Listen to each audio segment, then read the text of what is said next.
Boa tarde, gente. Renata de novo. Essa é a segunda parte da aula sobre a Via Láctea. Não é porque ela é grande, é porque teve um problema técnico lá com o meu com o meu microfone e a aula ficou sem som em um determinado ponto. Então agora essa seria a parte que ficou sem som, a parte do primeiro vídeo. O primeiro vídeo tá no canal já. Os dois vão ficar juntos, vou colocar numa playlist para ficar mais fácil de vocês assistirem depois, conseguir assistir em sequência, certo? Na primeira parte da aula a gente viu brevemente sobre a Via Láctea com relação à mitologia, no caso a gente viu a mitologia grega, a gente viu alguns modelos que alguns astrônomos previram para a Via Láctea, a gente entendeu o porquê que eles tiveram alguns erros e a gente viu também o modelo atual sobre como é a Via Láctea. A gente passou pelo disco, pelo bojo, pelo halo e aqui agora a gente vai continuar falando um pouquinho sobre alguns elementos da Via Láctea.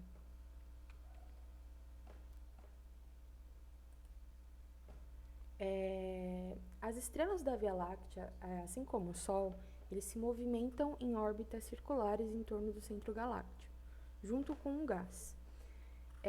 A velocidade de rotação de uma estrela na distância r do centro depende da massa da galáxia contida no espaço no interior da sua órbita.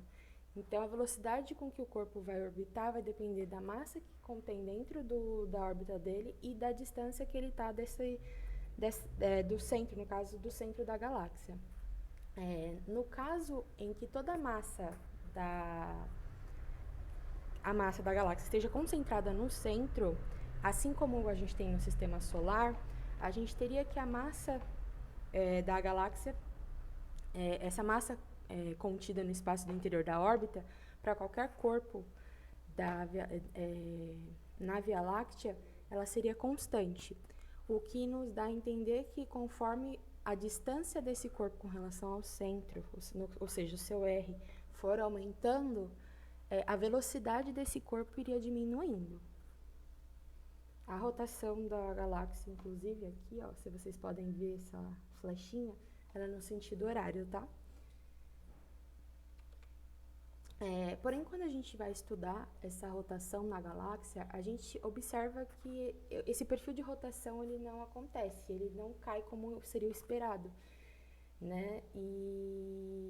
Então, assim, ao invés de a gente observar como no sistema solar, por exemplo, que conforme os planetas vão se distanciando do Sol, a velocidade dele diminui, a gente não observa isso dentro dos objetos da galáxia, a gente não percebe esse decaimento. Isso nos leva a pensar que deva existir algum componente extra que esteja invisível na Via Láctea. E aí, para esse componente, a gente dá o nome de halo de matéria escura. Esse daqui é um breve videozinho de como seria, na esquerda, como seria o esperado. Tá vendo? Essa região aqui mais próxima, ela tem uma velocidade maior e as bordas teriam uma velocidade menor. Só que não é isso que a gente observa. A gente observa uma velocidade, às vezes até maior, nas bordas do que em outras regiões.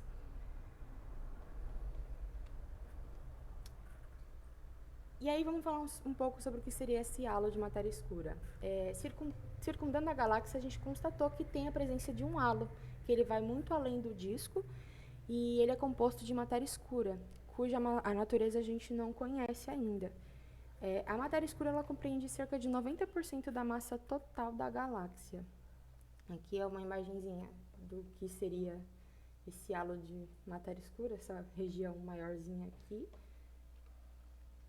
E o que é a matéria escura? Ela é uma forma postulada de matéria não visível. A gente sabe que ela é não visível, mas assim, a gente não consegue comprovar ela. E a gente só consegue detectar ela mesmo de uma forma indireta, porque ela é uma matéria, então ela interage gravitacionalmente com outros corpos. Então a gente consegue identificar ela por essa força gravitacional. Acredita-se que ela corresponde de 5 a 6 vezes a massa da matéria comum e ela não emite nenhuma luz. E é por isso que ela é chamada de escura. Enquanto todas as outras observações que a gente tem dos corpos no espaço, a gente consegue observar por meio de luz ou de algum outro tipo de radiação eletromagnética, a matéria escura ela não faz nenhuma interação nesse espectro eletromagnético. Então, ela é invisível nesse sentido para a gente. A gente consegue observar no espaço corpos que vão desde que a gente consegue ver a olho nu com a luz visível, mas a gente também consegue observar em infravermelho, raio gama, ultravioleta, entre outras coisas. Então, com a matéria escura isso não acontece. A gente não consegue identificar nada dessa matéria escura nesse espectro. E aí, para tentar identificar e entender essa matéria escura, alguns modelos foram considerados.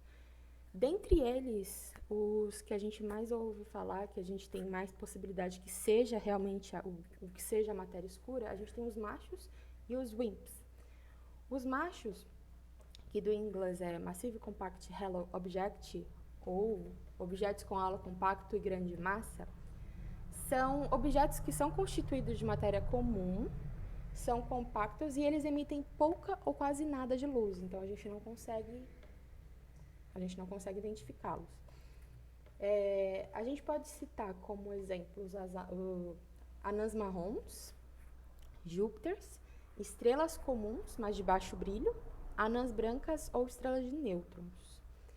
Os WIMPs, que do inglês é Weakly Interaction Massive Particles, ou partículas maciças que interagem fracamente, são partículas de interação muito fraca, como o nome já diz.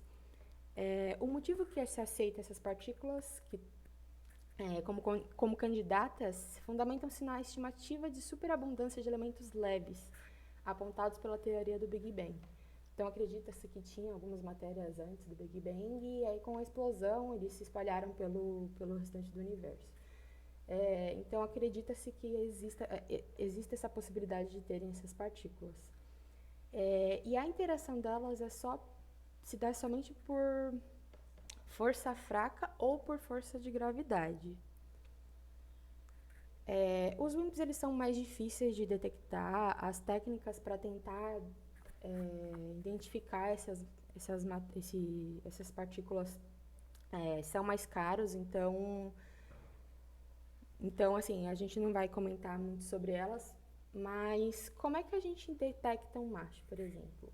Uma das técnicas utilizadas para detectá-los é chamada de microlentes. A gente já viu essa técnica para identificar exoplanetas.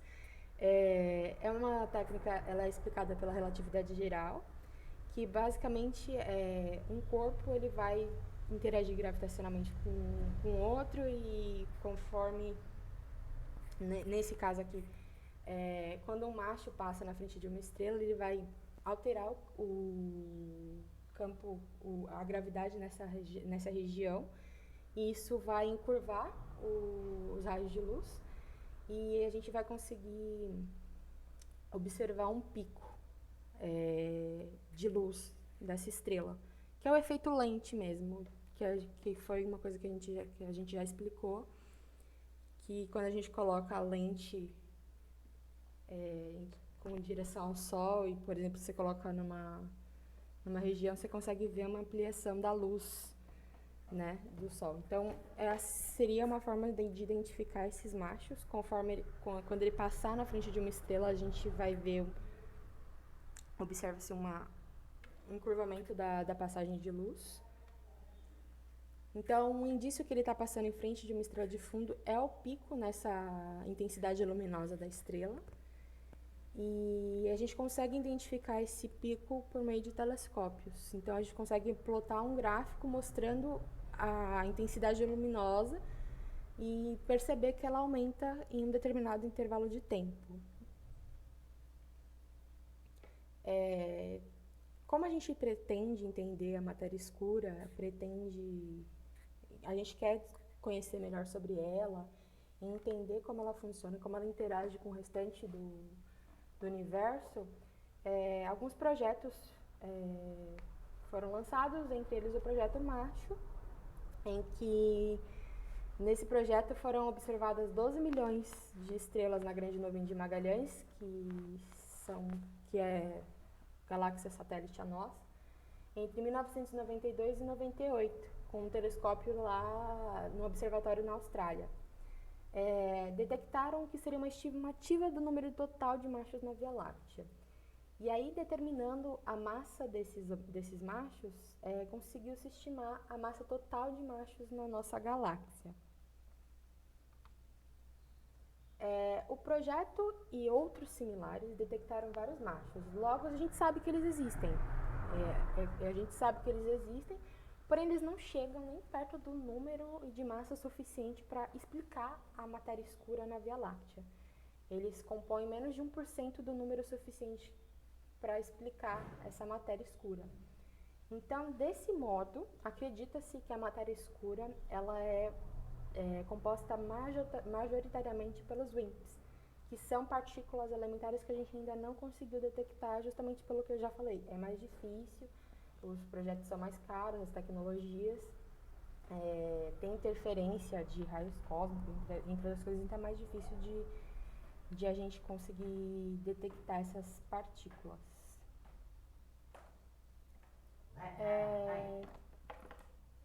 O centro, voltando um pouquinho mais, a gente tem o centro galáctico, que é a parte mais difícil de observar na Via Láctea, porque ele está escondido atrás de poeira. Então, algumas observações que a gente vê nele são feitas no infravermelho. Indo mais para o interior, entre os 2 parsecs centrais, a densidade nessa região parece aumentar. E nessa região, as estrelas elas orbitam um centro de massa tão rápido que a gente consegue observar o movimento delas nessa região. Esse daqui é uma imagem estática. No próximo slide tem um videozinho mostrando que vai dar um zoom nessa região e a gente consegue observar esse movimento. Mas aqui seria essas estrelas que estão próximas do centro da galáxia e a gente consegue observar o movimento delas. Estrelas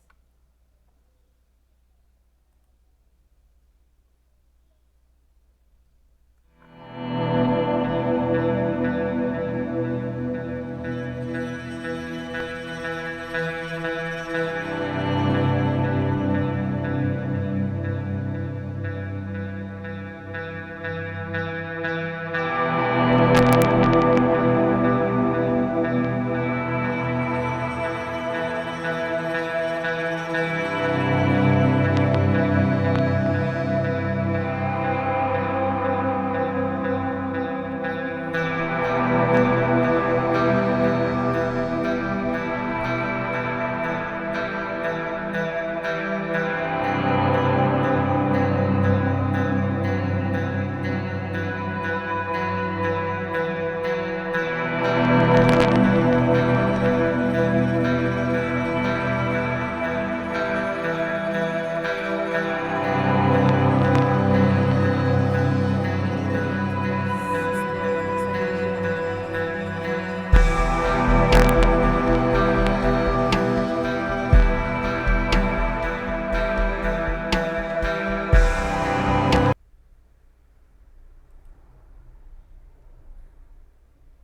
Bom, a estrela mais próxima que a gente tem do centro galáctico é a S2.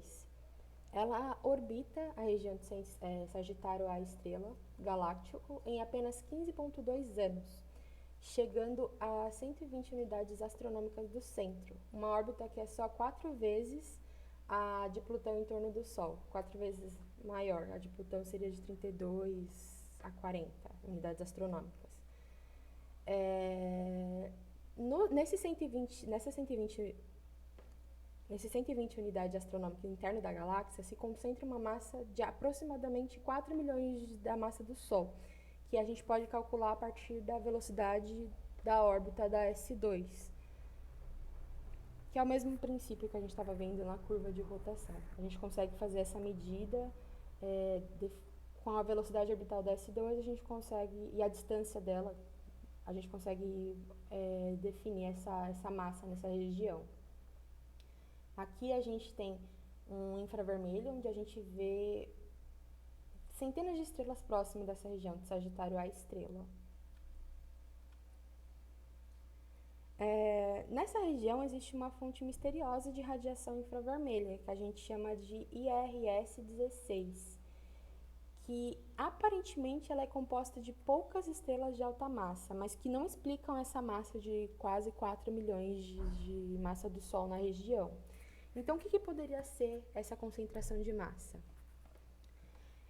Observações no rádio, eles mostram que existe um disco nuclear de gás neutro de alguns 100 parsecs a 1 kiloparsecs do centro, um pouco inclinado com respeito ao disco galáctico. De lá saem alguns filamentos de aproximadamente 20 parsecs seguindo o campo magnético galáctico. Eles indicam um fluxo de material deixando a região central. Um zoom na região central desse disco revela a fonte rádio Sagitário A, que pode ser estudada com uma resolução de 2 unidades astronômicas, empregando interferometria.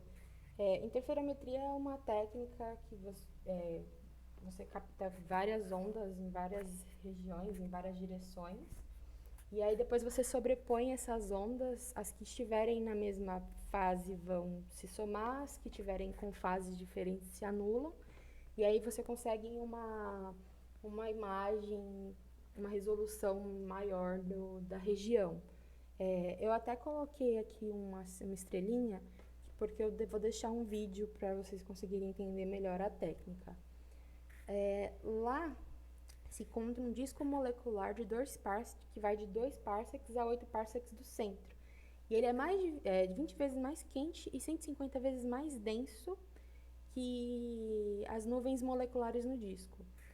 E a única explicação que a gente tem para um objeto que é tão denso e escuro é um buraco negro supermassivo, que são buracos negros formados por imensas nuvens de gás ou por aglomerados de milhões de estrelas. A gente tem uma aula no canal sobre buracos negros, se vocês quiserem entender melhor, podem dar uma olhadinha lá. Essa aqui é uma representação artística de como seria esse buraco negro supermassivo. E esse daqui é uma imagem mostrando mais ou menos essa região aqui do Sagitário A, onde está o nosso buraco negro supermassivo. Bom, falando sobre a vizinhança da Via Láctea, ela não está sozinha. A gente já viu que ela é só uma galáxia entre outras galáxias no universo. E embora a distância que separa as galáxias seja imensa, os diâmetros são igualmente grandes. Então, elas têm uma interação ali entre elas. Em comparação com a distância entre as estrelas, as galáxias elas ficam relativamente perto uma da outra. Então, elas interagem e, em alguns casos, elas colidem. E quando as galáxias elas colidem, elas na verdade elas se atravessam. As estrelas elas não vão se chocar, diretamente, devido às distâncias, mas as colisões elas distorcem a forma da galáxia. Ela não fica mais no mesmo formato que ela tinha ali antes. A nossa vizinha, a galáxia Andrômeda, ela está se aproximando da nossa galáxia, a Via Láctea. Acredita-se que elas vão começar a se fundir dentro de 4 bilhões de anos. E dentro de outros 2 bilhões, elas deverão ser uma única galáxia. Então, aproximadamente daqui a uns 6 bilhões de anos, a gente não vai ter mais Andrômeda e Via Láctea. A gente provavelmente vai ter uma galáxia só. Elas estão separadas por uma distância de 2,5 milhões de anos-luz, mas elas estão convergindo, ou seja, estão aproximando a uma velocidade de aproximadamente 400 mil quilômetros por hora. Então, como a gente já falou, as estrelas em si elas não vão colidir, mas com o abalo gravitacional da colisão, elas vão mudar de localização. Então, muito provavelmente nosso sistema solar, ele vai ter uma diferença, mas ele sobrevive a essa fusão, né? Já que não tem ele não vai, as estrelas não vão colidir, o Sol não vai colidir com nenhuma outra estrela, mas ele vai ser incorporado a essa nova galáxia elíptica gigante. E aí o futuro dele a gente não vem ao caso, a gente não vai discutir aqui. Aí aqui tem um videozinho de como vai ser uma possível colisão entre as duas galáxias, o que vai virar, né?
Lindo, né? Parece uma dança, as duas tirando uma outra para dançar. Bom, esse é um resuminho, é uma tabela que vocês conseguem identificar lá no Wikipedia. E aí tem algumas informações sobre o que a gente conhece da Via Láctea.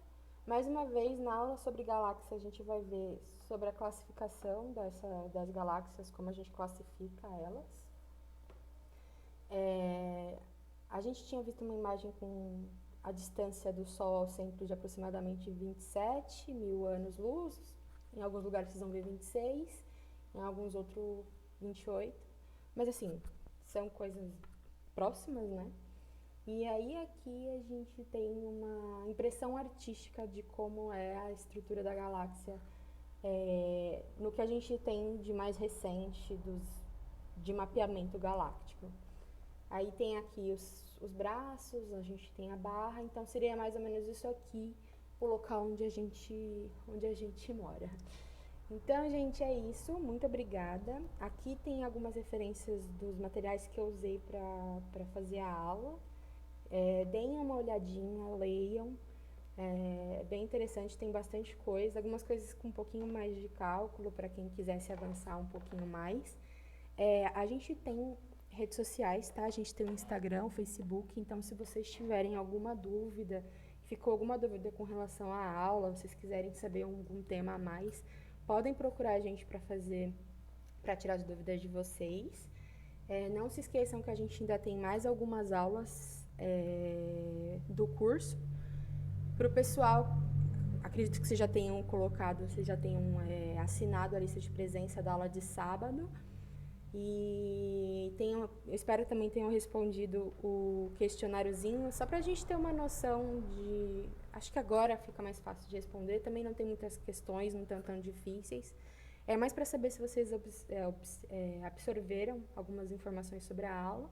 Mas é isso, deem uma olhada no material, vejam se ficaram com alguma dúvida. Se tiverem alguma dúvida, quiserem se aprofundar ou acharem alguma coisa assim, podem entrar em contato com a gente que a gente vai estar lá para responder e atender vocês, tá bom? Muito obrigada mais uma vez e até mais!